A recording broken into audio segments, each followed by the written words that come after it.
నమస్తే, నేను వ్యాధుగుణ శేఖర్. మీరు చూస్తున్నారు ధర్మచక్రం న్యూస్.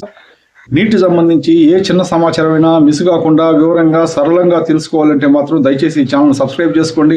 అలాగే నా వీడియోలు వచ్చితే 10 మందికి షేర్ చేయండి, లైక్ చేయండి.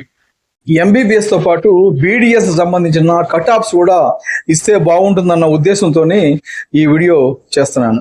ఆంధ్రప్రదేశ్ సంబంధించిన సమాచారం ఇది. 2024లో 3వ రౌండ్ దాకా బీడీఎస్ కౌన్సిలింగ్ లో ఏ కాలేజీకి ఏ ర్యాంక్ దాకా వచ్చి ఆగిందనే వివరాలు ఇక్కడ డిస్ప్లే అవుతున్నాయి.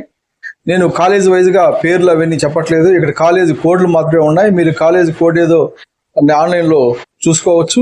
అన్నిటికన్నా ముఖ్యంగా కాలేజీతో సంబంధం లేకుండా ఏ కేటగిరీకి మ్యాక్సిమం ర్యాంక్ దాకా సీట్ వచ్చినదో ఇక్కడ మీకు వివరించే ప్రయత్నం అయితే చేస్తాను. ప్రధానంగా బీసీఏకి చూసినప్పుడు 3,40,637 ర్యాంక్ దాకా సీట్ వచ్చినట్టుగా మనకు ఇక్కడ కనిపిస్తుంది.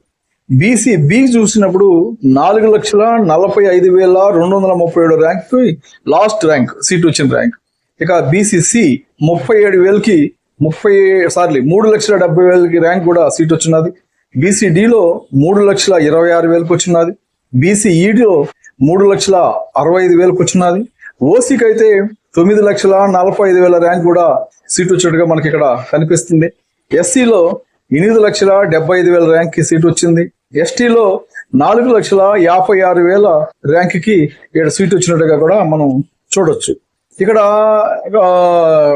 బీసీల కన్నా కూడా ఓసీలకి ఎక్కువ ర్యాంక్ దాకా కనపడవచ్చు. అలాగే ఎస్సీ కంటే ఎస్టీకి తక్కువ ర్యాంకు కనపడతా ఉండొచ్చు. ఇవన్నీ వాళ్ళు అప్లై చేసుకున్న వాళ్ళు బట్టి లేదా దరఖాస్తు చేసుకున్న వాళ్ళు బట్టి ఉంటుంది. కొన్ని కేటగిరీలో దరఖాస్తు చేసుకోకుండా ఉండొచ్చు, లేకపోతే ఎక్కువ ర్యాంక్ వచ్చిన వాళ్ళు చేసుకొని ఉండొచ్చు. ఇట్లా రకరకాల కారణాలు ఏవైనా కానీ మనకు అర్థమయ్యేది ఏంటంటే దీంట్లో 9 లక్షల ర్యాంక్ వచ్చినా కూడా ఇప్పుడు మ్యాక్సిమం ఇక్కడ చూసినప్పుడు 9 లక్షల ర్యాంక్కి కరీంనగర్ కోటాలో సీటు వచ్చినట్టుగా మనకు అర్థం అవుతుంది. అలాగే 3 లక్షలు, 4 లక్షలు, 5 లక్షలు ఏమైనా ర్యాంక్, ఇలాంటి ర్యాంకులు ఆధారంగా చూసుకున్నప్పుడు ఖచ్చితంగా బీడీఎస్ సీట్ వచ్చే, కరీంనగర్ కోటాలో సీట్ వచ్చే అవకాశాలు అయితే ఉన్నాయి. ఎవరైతే ఒకవేళ first long term, second long term రాసి ఇక ఎంబీబీఎస్ వద్దు బీడీఎస్ అన్నా చేరదాము మనకు వచ్చిన ర్యాంక్ అనుకున్నా అలాంటి వాళ్ళకి ఈ సమాచారం ఉపయోగపడుతుంది. మళ్ళీ ఇంకోసారి లాంగ్ టర్మ్ పోయే పరిస్థితి లేక ఏదో ఒకటి చేరిపోదాము అనుకుంటే ఖచ్చితంగా కరీంనగర్ కోట, బీడీఎస్ కరీంనగర్ కోట కూడా ట్రై చేయడానికి అయితే అవకాశం అయితే ఉంటుంది. మీరు ఓపిక్గా ఈ టేబుల్ని ఇంకొంచెం క్షుణ్ణంగా కూడా డిస్ప్లే చేస్తాం, మీరు చూసుకోవచ్చు. నమస్తే.